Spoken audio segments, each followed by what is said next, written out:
Hello student, कैसे हो आप सब। आप सबका स्वागत है अजीत केमिस्ट्री क्लासेज में। आज हम लोग क्लास 12 का फर्स्ट चैप्टर सॉल्यूशंस के बारे में पढ़ने वाले हैं। यह बहुत ही मोस्ट इम्पॉर्टेंट टॉपिक है ना। तो हम लोग सबसे पहले जानने की कोशिश करते हैं कि सॉल्यूशंस है क्या। अगर मैं आपसे पूछूं सॉल्यूशंस है क्या, तो आप क्या बोलोगे कि सर पानी में नमक को मिला दो तो सर सॉल्यूशन हो गया, पानी में चीनी को मिला दो तो सर सॉल्यूशन हो गया। लेकिन अगर मैं आपसे इसका एग्जैक्ट डेफिनेशन पूछूं तो आप क्या पेपर में ये थोड़ी लिखोगे सर पानी में नमक मिला दो सॉल्यूशन तैयार हो गया। अगर आपको पेपर में पूछा जाएगा व्हाट इज सॉल्यूशन तो कैसे डिफाइन करोगे। तो सॉल्यूशन का एग्जैक्ट डेफिनेशन यानी कि टेक्निकल डेफिनेशन जो है वो यही है, it is a homogeneous mixture of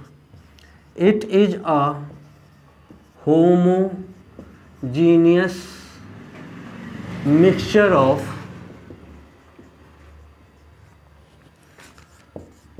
two or more substance which lose their individual identity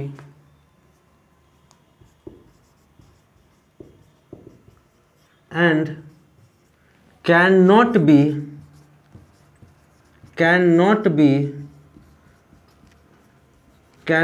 separated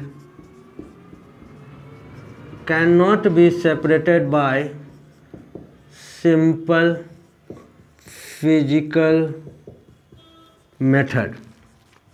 मतलब आप लोग तो 9th-10th में पढ़े होंगे कि मिक्सचर दो प्रकार के होते हैं, होमोजीनियस मिक्सचर। बेटा इसी होमोजीनियस मिक्सचर को ही हम लोग टू सॉल्यूशंस कहा जाता था, है ना। यह सॉल्यूशंस क्या होता है, एक प्रकार का होमोजीनियस मिक्सचर होता है जिसमें दो या दो से अधिक सब्सटेंस मिलाने पे वह अपनी इंडिविजुअल आइडेंटिटी, अपनी इसकी जो इंडिविजुअल आइडेंटिटी होती है, पहचान होती है, वो खो देता है। And can not be separated by simple physical method. इस बात पर ध्यान दो कि सिंपल फिजिकल मेथड द्वारा इसको हम अलग नहीं कर सकते हैं। जैसे पानी में अगर आप नमक को डालते हो तो नमक जो है वो अपनी आइडेंटिटी जो है वो खो देता है पानी में जा कर के, ठीक है ना। अब अगर मैं आपको अब इसका सॉल्यूशन तैयार कर लिए तो मैं अगर आपको बोलूं कि चाय छन्नी के द्वारा पानी में से नमक को क्या कर दो, अलग कर दो, तो क्या आप अलग कर पाओगे? नहीं कर पाओगे। तो इसी को बोलते हैं बेटा सिंपल फिजिकल मेथड। मतलब फिजिकल मेथड के द्वारा हम इसको अलग नहीं कर सकते हैं। अगर मान लो सब्जी में नमक ज़्यादा हो गया तो क्या मैं छान करके चाहे छन्नी के द्वारा क्या मैं सब्जी से नमक को अलग कर सकता हूँ? नहीं कर सकता हूँ। तो सिंपल सा लॉजिक है कि सॉल्यूशंस क्या होता है, एक प्रकार का होमोजीनियस मिक्सचर होता है जो दो या दो से अधिक सब्सटेंस से मिला होता है, वो अपनी आइडेंटिटी को क्या कर देता है, खो देता है, और इसको हम लोग सिंपल फिजिकल मेथड द्वारा इसको हम लोग अलग नहीं कर सकते हैं, ठीक है ना। तो यहाँ पर जैसे इसका एग्जाम्पल जो होता है, ईजी का मतलब एग्जाम्पल होता है बेटा शुगर प्लस वाटर दोनों आपस में मिल करके क्या बनाते हैं बेटा, सॉल्यूशंस बनाते हैं। इसी प्रकार से सॉल्ट प्लस वाटर ये क्या करते हैं, सॉल्यूशंस बनाते हैं। अब यहाँ पे बहुत सारे बच्चों को दिक्कत होगा, सर क्लास 9th-10th तो पढ़े नहीं हम, तो सर ये होमोजीनियस मिक्सचर क्या होता है और हेट्रोजीनियस मिक्सचर क्या होता है। तो हम लोग यहाँ पर डिफाइन करेंगे होमोजीनियस मिक्सचर्स क्या होता है। इसको लिखो फिर हम आगे बढ़ते हैं। लिख लिए होगे। अब देखो, अब हम लोग जानते हैं होमोजीनियस मिक्सचर्स क्या होता है। होमोजीनियस मिक्सचर क्या है?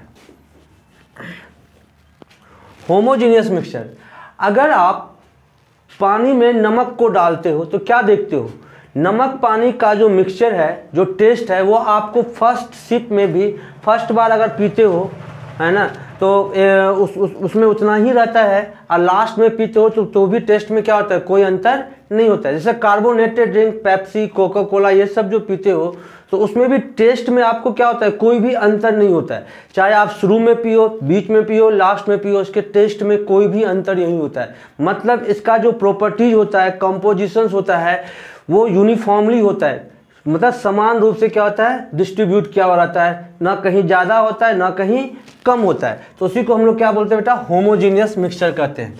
तो होमोजीनियस मिक्सचर्स का मतलब क्या होता है, डिफाइन करते हैं हम लोग। Homogeneous mixtures homogeneous mixtures means that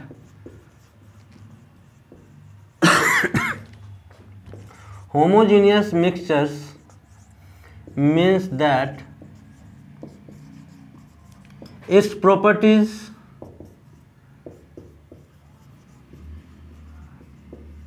and composition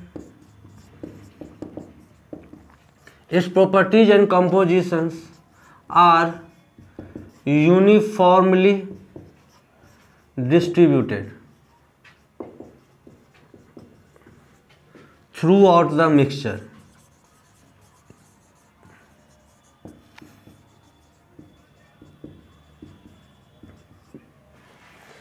मतलब इसमें जो इसके जो कंपोजिशंस होते हैं, इसके जो प्रॉपर्टीज होते हैं, कंपोजिशन होते हैं, वो कहीं भी ज़्यादा कहीं भी कम नहीं होता है। मतलब किसी भी सॉल्यूशन में वो क्या होता है, यूनिफॉर्मली होते हैं, समान होते हैं, कहीं पे ज़्यादा कम होने की प्रोबेबिलिटी नहीं होती है इसमें, ठीक है ना। यहीं पे एक क्वेश्चन आ जाता है, सर हेट्रोजीनियस मिक्सचर्स क्या होता है? हेट्रोजीनियस मिक्सचर्स क्या होता है?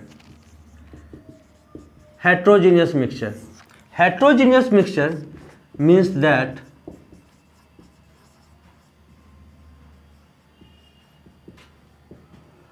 heterogeneous mixtures means that its properties and compositions are not uniform throughout the mixture.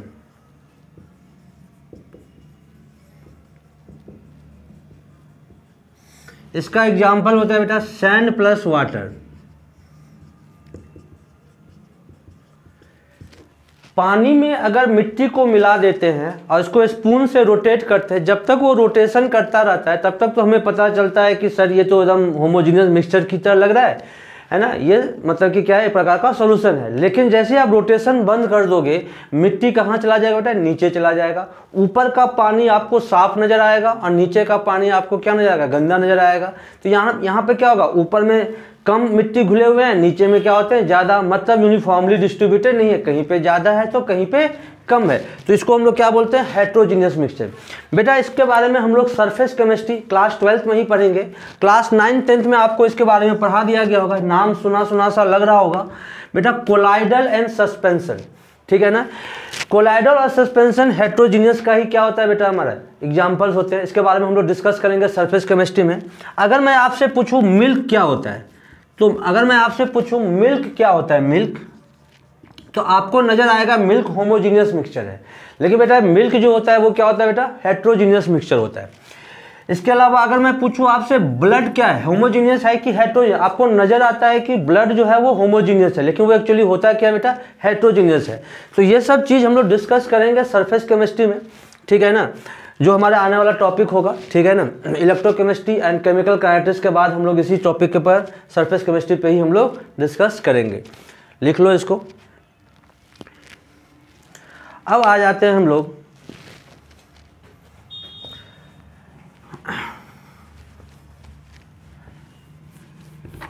Binary solutions क्या होता है। बाइनरी सॉल्यूशंस क्या होता है, बाइनरी सॉल्यूशंस,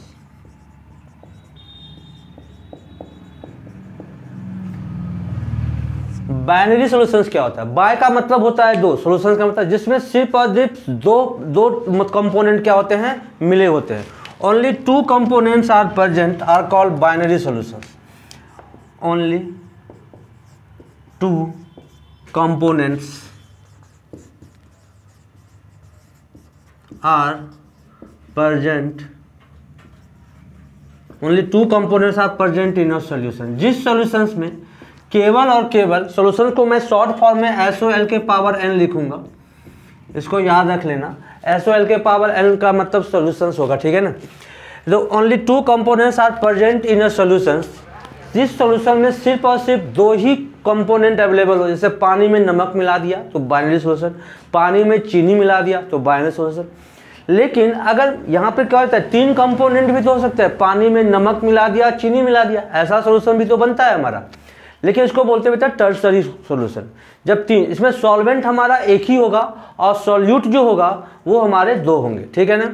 अगर क्वाटरनरी 4 हो गया, पानी में नमक मिला दो, चीनी मिला दो, नींबू मिला दो, 4 कंपोनेंट हो गए कि नहीं, पानी हो गया, नमक हो गया, चीनी हो गया, नींबू हो गया, तो इसमें एक हमारा सॉल्वेंट होगा, बाकी 3 जो होंगे वो क्या होंगे बेटा, सॉल्यूट होंगे, ठीक है ना। तो केवल हम लोग को इस क्लास 12th में सिर्फ और सिर्फ बाइनरी सॉल्यूशंस के बारे में ही हमें क्या करना होता है, पढ़ना होता है, ठीक है ना।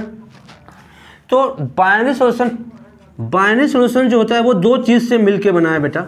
एक बना होता है सॉल्यूट से और दूसरा बना होता है सॉल्वेंट से। बाइनरी सॉल्यूशन इन दोनों से मिल करके हमारा क्या होता है बेटा, सॉल्यूशंस तैयार होते हैं। मतलब बाइनरी सॉल्यूशन में एक सॉल्यूट होगा और एक क्या होगा बेटा, हमारा सॉल्वेंट। अब यहाँ पे बहुत सारे बच्चों को कन्फ्यूजन होती है कि सर मैं कैसे पहचानूं कि कौन हमारा सॉल्यूट है और कौन हमारा सॉल्वेंट है। तो बेटा सॉल्यूट और सॉल्वेंट का जो डेफिनेशन है हमारा, which is present in lesser amount, which is present in lesser amount, जो कम अमाउंट लेसर अमाउंट में अवेलेबल हो, जो कम अमाउंट में अवेलेबल होता है उसको हम लोग क्या बोलते हैं, सॉल्यूट बोलते हैं। सॉल्वेंट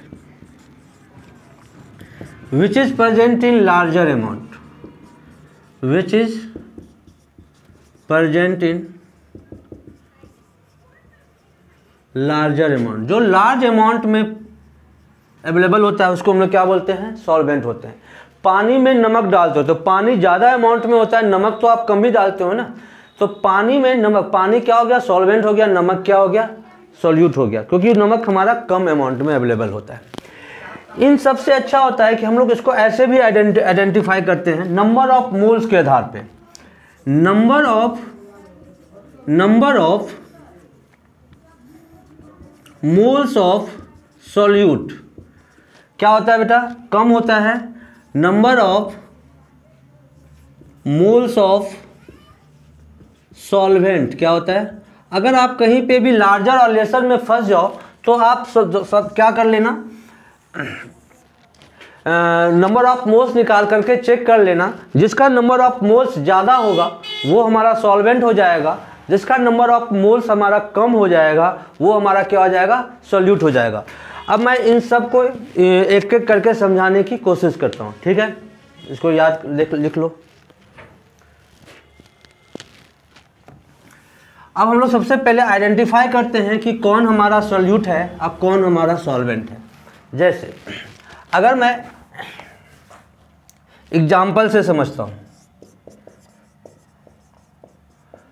अगर हमसे पूछा जाए 20% NaCl सॉल्यूशन, इसका मतलब क्या हो गया कि मास ऑफ NaCl कितना हो गया, 20%, या सॉरी NaCl कितना परसेंट हो गया बेटा, NaCl हो गया 20%, तो कुछ भी नहीं दिया हुआ है, इसका मतलब वाटर कितना हो जाएगा बेटा, 80%। तो हम बता सकते हैं कि यहाँ पे जो है 20% क्या हो गया बेटा, ये सॉल्यूट हो गया और ये क्या हो गया हमारा, सॉल्वेंट हो गया। पहला एग्जाम्पल। दूसरा एग्जाम्पल, अगर हमसे 30% NaCl यहाँ पे लिखा हुआ है एक्वस सॉल्यूशन, तो इसका मतलब क्या हो गया कि NaCl कितना परसेंट है बेटा, 30%। एक्वस का मतलब होता है बेटा पानी, पानी मतलब कितना, वाटर कितना हो गया बेटा, 70%। तो ये हमारा वाटर हमारा ज़्यादा अमाउंट में है, तो ये हो गया हमारा सॉल्वेंट और ये क्या हो गया बेटा हमारे पास, सॉल्यूट, ठीक है। लेकिन अगर मैं आपसे पूछूं 50% NaCl सॉल्यूशन, ठीक है ना, 50% NaCl, तो 50% NaCl हो गया और 50% H2O हो गया। अब यहाँ पे आप बता नहीं सकते कि कौन हमारा सॉल्यूट है कौन हमारा सॉल्वेंट है। तो पेपर में हमें कहीं कहीं पे पेपर में इस कंडीशन में हमें वो क्या करेगा, क्वेश्चन में देगा कि कौन हमारा सॉल्यूट है और कौन हमारा सॉल्वेंट है। बाकी आप ज़्यादा और कम देख करके पता लगा सकते हो। एक और मेथड होता है बेटा जिससे हम लोग क्या करते हैं, सॉल्यूट और सॉल्वेंट को आइडेंटिफाई करते हैं, ठीक है ना। Final physical state of a solution is called solvent. Solvent का जो फाइनल फिजिकल स्टेट होगा वही हमारा क्या कहलाएगा, सॉल्वेंट कहलाएगा। इसको समझने की कोशिश करते हैं। Sugar plus water gives us solution. आप देखो सॉल्यूशन, शुगर किस कंडीशन में है बेटा, सॉलिड, वाटर किस कंडीशन में है, लिक्विड, और ये सॉल्यूशन भी किस कंडीशन में होता है बेटा, लिक्विड सॉल्यूशन में। तो सॉल्यूशन का जो फिजिकल स्टेट होगा, फाइनल फिजिकल स्टेट, वही वो हमारा सॉल्वेंट कहलाएगा। तो लिक्विड सॉल्यूशन में आ रहा है, इसका मतलब ये सॉल्वेंट हो गया, बाकी जो बच गया वो हमारा क्या होगा, सॉल्यूट होगा, ठीक है। तो ये दो मेथड से हम लोग आइडेंटिफाई करते हैं कौन हमारा सॉल्यूट है, कौन हमारा सॉल्वेंट है। जब हम लोग एनसीईआरटी का न्यूमेरिकल बनाएंगे तो वहाँ पर बच्चों को एक न्यूमेरिकल में प्रॉब्लम होता है, वो मैं आपको समझाता हूँ कैसे। जैसे आप एनसीईआरटी के एक्सरसाइज में जाओगे तो यहाँ पर आपको लिखा हुआ मिलेगा 222.2 ग्राम या 222 ग्राम इथिलीन ग्लाइकॉल। जब मैं न्यूमेरिकल पढ़ाऊंगा तो आपको समझ में आ जाएगा। और 200 ग्राम वाटर, ठीक है ना। तो अब बहुत सारे बच्चे को बोलेंगे कि सर ये हो गया हमारा सॉल्वेंट और ये हो गया हमारा सॉल्यूट, लेकिन ऐसा नहीं है। जब आप इसको, मैंने क्या बोला कि हर चीज़ को आप नंबर ऑफ मोल से कैलकुलेट करके देखो। कुछ केसेस में तो अमाउंट देख करके हम लोग निकाल लेते हैं, लेकिन एग्जैक्ट जो कैलकुलेशन है बेटा लेसर और लार्जर का, वो है हमारा नंबर ऑफ मोल्स। तो इथिलीन ग्लाइकॉल का जो फॉर्मूला होता है कि नहीं, CH2OH, ठीक है ना। ये इथिलीन ग्लाइकॉल होता है, इसको क्या बोलते हैं बेटा हम लोग, इथिलीन ग्लाइकॉल। आपको लग रहा होगा कि ये हमारा सॉल्वेंट है और ये हमारा सॉल्यूट है, लेकिन ऐसा नहीं है, देखना इसको। अब हम निकालेंगे नंबर ऑफ मोल्स। अमाउंट को देख करके चेक मत करना, नंबर ऑफ मोल्स देख करके चेक करना, ठीक है ना। Number of moles ethylene glycol given mass upon molar mass 222 upon ethylene glycol का मोलर मास क्या हो जाएगा, 224 प्लस 6 प्लस 32, तो कितना हो जाएगा 30, 62 आ जाएगा। और जब इसको डिवाइड करोगे आप 62 आएगा। जब इसको डिवाइड करोगे 62 को 2 से 3 2 जा 6, 6 3 जा 18, 12 6.0, 3.4 के आसपास आएगा, 3.4 के आसपास आएगा,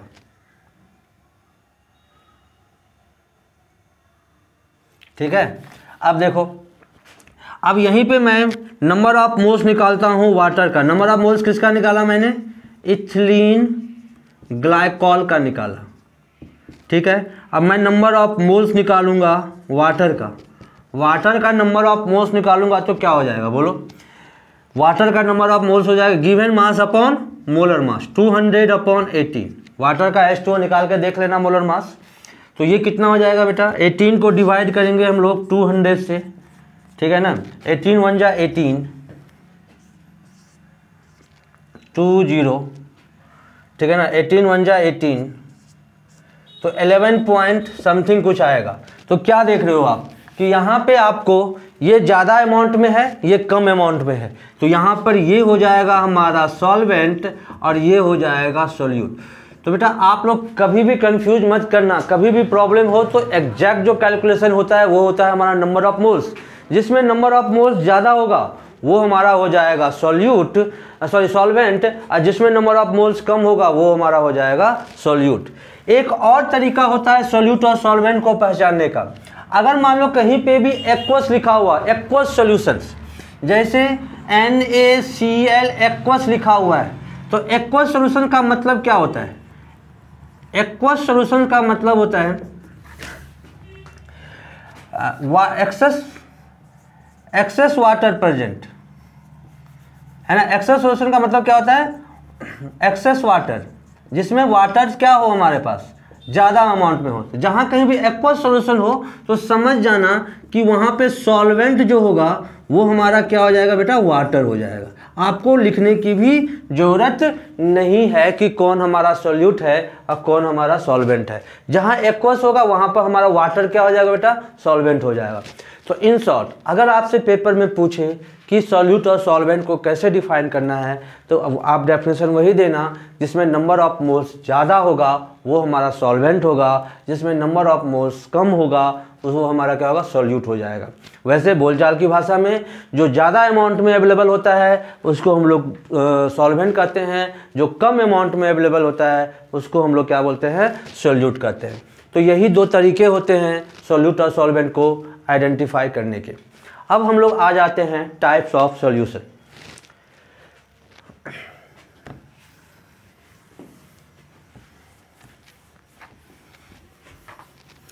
अब हम लोग आ जाते हैं टाइप्स ऑफ सॉल्यूशन। सॉल्यूशन बेटा 3 तरह के होते हैं। वैसे देखा जाए तो टोटल 9 तरह के हो जाएंगे, लेकिन फिजिकल स्टेट जानते हो ना 3 तरह के होते हैं। Types of solutions, type of solutions 3 तरह के होते हैं। NCERT के बुक में एक टेबल में दिया हुआ है, ये आप एक बार पढ़ लेना इसको। पहला होता है बेटा गैसियस सॉल्यूशंस, दूसरा होता है बेटा हमारे लिक्विड सॉल्यूशंस, और तीसरा जो होता है बेटा वो होता है हमारा सॉलिड सॉल्यूशंस। ठीक है। गैसियस सॉल्यूशंस का मतलब सॉल्वेंट जो होगा वो गैस होगा, लेकिन सॉल्यूट जो होगा वो सॉलिड भी हो सकता है, लिक्विड भी हो सकता है और गैस भी हो सकता है। तो हम लोग इसको सबसे पहले समझते हैं gaseous solution. Gaseous solution, gaseous solutions में मैं लिख रहा हूँ सॉल्यूट, मैं यहाँ पे लिख रहा हूँ सॉल्वेंट, और मैं यहाँ पे लिख रहा हूँ गैस, मतलब एग्जाम्पल। गैसियस सॉल्यूशन में सॉल्वेंट क्या होगा बेटा? 100% गैस होगा। Gas gas gas. लेकिन सॉल्यूट क्या क्या हो सकता है? सॉलिड भी हो सकता है, लिक्विड भी हो सकता है और गैस भी हो सकता है। अब मैं आपको एग्जाम्पल के द्वारा समझाता हूँ। सॉलिड इन गैस मतलब गैस ज़्यादा अमाउंट में है और सॉलिड जो है वो कम अमाउंट में है। ऐसा कोई एग्जाम्पल नेचर में अवेलेबल है तो बताओ। जानते होगे गैस ज़्यादा अमाउंट में और सॉलिड कम अमाउंट में, कैम्फर, है ना। कैम्फर जो होता है बेटा, कैम्फर को अगर आप जलाओगे, कैम्फर को कपूर बोलते हैं इसको हम लोग, ठीक है ना, पूजा में इसको यूज किया जाता है, ठीक है ना। कैम्फर को अगर आप जलाओगे तो कैम्फर जो है वो क्या होता है? सॉलिड कंडीशन में होता है। सॉलिड इसको जलाओगे तो डायरेक्ट वो किस में कन्वर्ट हो जाएगा? गैस में कन्वर्ट हो जाएगा। सॉलिड से डायरेक्ट गैस में कन्वर्ट होना क्या कहलाता है? सब्लिमेशन। समझ में आ गया होगा, ये सब पढ़ के आए होगे आप लोग। तो सॉलिड ये जो कैम्फर को अगर आप जलाओगे तो वो कहाँ जाएगा? एयर में जाएगा। और एयर में कौन सी गैस अवेलेबल है बेटा बहुत ज़्यादा अमाउंट में? नाइट्रोजन। तो सिंपल सी बात है कि नाइट्रोजन ज़्यादा अमाउंट में है और कैम्फर जो है वो कम अमाउंट में है, तो ये इसके एग्जाम्पल्स हो जाएंगे, ठीक है ना। लिक्विड और गैस, लिक्विड जो है वो कम अमाउंट में अवेलेबल हो और गैस जो है वो क्या होगा बेटा हमारे पास? ज़्यादा अमाउंट में अवेलेबल हो। ऐसा कोई एग्जाम्पल जो है अगर आपको लग रहा है तो बताओ कौन सा ऐसा एग्जाम्पल है जिसमें लिक्विड जो है वो ज़्यादा अमाउंट में है और गैस जो है वो लिक्विड जो है कम अमाउंट में है, गैस जो है वो ज़्यादा अमाउंट में है। जानते होगे आप इसको क्लोरोफॉर्म, ठीक है बेटा। क्लोरोफॉर्म जो कि आपको जानते हो ना सूंघने, इसको बेहोश करने में यूज किया जाता है। क्लोरोफॉर्म को अगर आप छोड़ दोगे तो वो क्या कर जाएगा? इवेपोरेट हो जाएगा, ठीक है ना। तो chloroform plus water, chloroform plus air, ठीक है ना। या इसको हम लोग ऐसे बोल सकते हैं वाटर वेपर या ह्यूमिडिटी। ह्यूमिडिटी के बारे में तो आप जानते होगे, उमस, है ना। क्या होता है जानते हो, गर्मी ज़्यादा पड़ती है तो पानी इवेपोरेट हो जाता है, पानी के मॉलिक्यूल्स एयर में क्या हो जाते हैं, मिल जाते हैं, है ना। तो सिंपल सी बात है कि वाटर वेपर जो है वो एयर में क्या है, वाटर वेपर कम अमाउंट में है और एयर जो है वो ज़्यादा अमाउंट में है, तो ह्यूमिडिटी भी इसका एग्जाम्पल्स हो सकते हैं। गैस और गैस, बेटा जानते हो एयर तो है वो मिक्सचर ऑफ गैसेस है, इसमें ऑक्सीजन जो है बेटा प्लस नाइट्रोजन, ऑक्सीजन जो है वो 21% है और नाइट्रोजन जो है बेटा वो 78% है।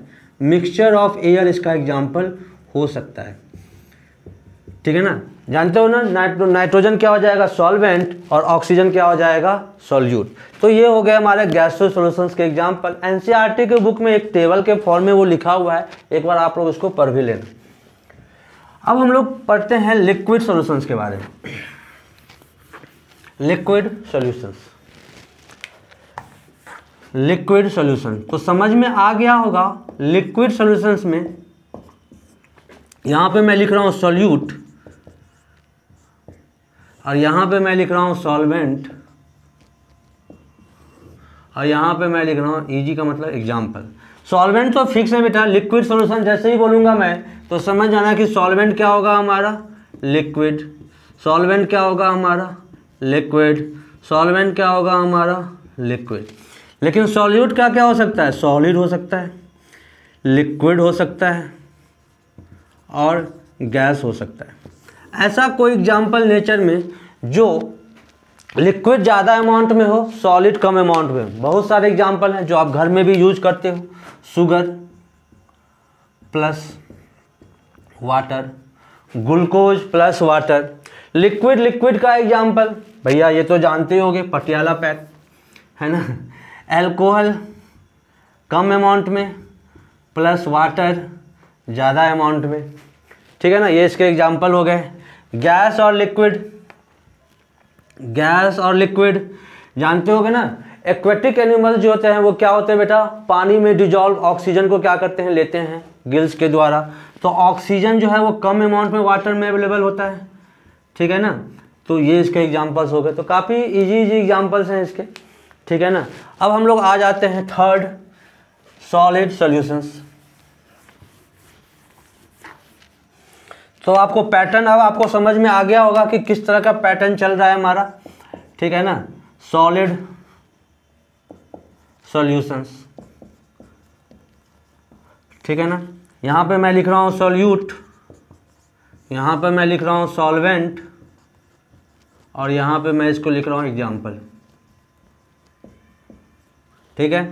तो पता चल गया होगा सॉलिड सॉल्यूशन का मतलब सॉलिड, सॉल्वेंट तो हमारा सॉलिड ही होगा, लेकिन सॉल्यूट जो होगा वो सॉलिड भी हो सकता है, लिक्विड भी हो सकता है और गैस भी हो सकता है, ठीक है ना। इसके एग्जाम्पल देखो, सॉलिड बेटा जितने भी ज्वेलरी बनाते हो गोल्ड का, प्योर गोल्ड का ज्वेलरी नहीं बनता है, जानते ही होगे आप लोग। तो हम लोग क्या करते हैं, इसमें कुछ खाद मिला देते हैं, जैसे कॉपर, प्लेटिनम, ये सब हम लोग क्या करते हैं, एल्युमिनियम ऐसे मिला देते हैं। मतलब एलॉय जो है ना, जैसे आज फॉर एग्जाम्पल ज्वेलरी में हम लोग कॉपर प्लस गोल्ड है ना, ये यूज करते हैं। तो कॉपर कम अमाउंट में होता है, गोल्ड जो होता है वो ज़्यादा अमाउंट में होता है। लिक्विड और सॉलिड का बेटा रूम टेम्परेचर पर दो ही ऐसे एलिमेंट हैं जो लिक्विड कंडीशन में पाए, एक होता है मरकरी और दूसरा होता है हमारा ब्रोमीन। तो बेटा मरकरी वाला जो होता है उसको, मरकरी किसी चीज़ में अगर मिल जाता है उसको अमलगम बोलते हैं, है ना। तो amalgam mixture alloy of mercury मतलब Hg। जैसे अगर मान लो HgZn लिखा हुआ है, इसका मतलब मैं क्या पढ़ूंगा, एलॉय ना पढ़कर इसको क्या बोलूंगा, zinc amalgam,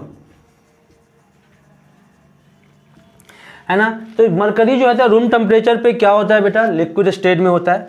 gas solid, hydrogen gas पढ़ेंगे हम लोग, है ना। रेनी निकल एल्कीन से एल्केन बनाते हैं, इसमें हम लोग क्या करते हैं, निकेल प्लैटिनम के ऊपर में हाइड्रोजन गैस को क्या करते हैं, डालते हैं। तो हाइड्रोजन गैस जो होता है कम अमाउंट में होता है, प्लैटिनम जो होता है प्लैटिनम सॉलिड कंडीशन में है Pt, ठीक है ना। प्लैटिनम बोल दो, प्लैडियम बोल दो, निकेल बोल दो, इनके ऊपर में हम हाइड्रोजन गैस को क्या करते हैं, पास कराते हैं। तो हाइड्रोजन गैस पोर्स में क्या हो जाता है, ट्रैप कर जाता है। तो हाइड्रोजन गैस कम अमाउंट में होता है, प्लैटिनम प्लैडियम जो होते हैं वो क्या होते हैं, काफ़ी ज़्यादा अमाउंट में होते हैं। तो ये सब चीज़ हम लोग क्या किए हैं, सॉलिड सॉल्यूशन। तो ये कुछ एग्जाम्पल्स हैं, ठीक है ना। अब हम लोग पढ़ेंगे कंसंट्रेशंस के बारे में, जो कि हम लोग नेक्स्ट क्लास में पढ़ेंगे, ठीक है ना। तब तक के लिए tata, bye bye, see you, मिलते हैं।